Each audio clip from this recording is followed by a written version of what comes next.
Gribat apskatīties, kā izskatās Latvijas gals, un tas nav tas gals, par ko jūs padomājāt. Apskatieties uz šo grafiku.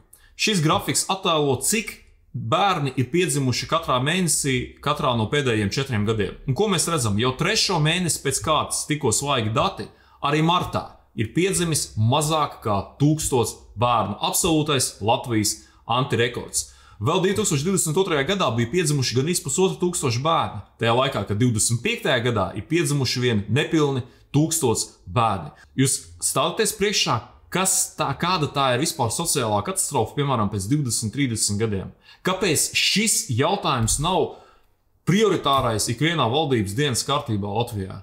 Tā vietā, ko mēs darām? Mēs lemjam, kādu valodu kādā bankomātā aizliegt. Kādā tur valodā, kam mācīties runāt, kurā vietā. Kādās valodās aizliegt kādus dokumentus rakstīt. Es pat atceros, pat nesen vienai ļoti augstai amatu personai bija viena tur kāda, nezinu, tur tikšanās konferences, viņai arī pajautāja par šo situāciju ar demogrāfiju, uz ko tā persona atbildēja, ka, jā, cilvēki Latvijā ir sabiedēti ar kāru, tāpēc bērni nedzimst un nav pārliecība par nākotni. Ko te jūs tad biedējat no rīta līdz vakaram par to karu? Atverīt kādu portālu.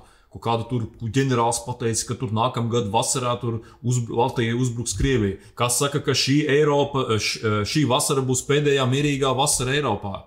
272 stundu ceļojuma summa, kuri jābēg, ja sāksies karš.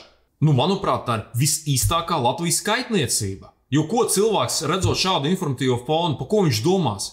Manuprāt, viņš domās par to, uz kuru valsts varbūt viņam pārbraukt un aizsūtīt savus bērnus. Es pat atceros, kā 2008. gadā, kad bija tā finanšu krīze, ziniet, pa ko bija noteikta krimināla atbildība.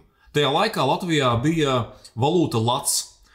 Un bija noteikta krimināla atbildība par to, ja kāds sāks runāt par to, ka šis lats varētu būt devalvēts, par šo baumu izplatīšanu. Un par to pat bija kādam vienam cilvēkam, bija šī krimināla atbildība bija noteikta. Ko mēs redzam šodien?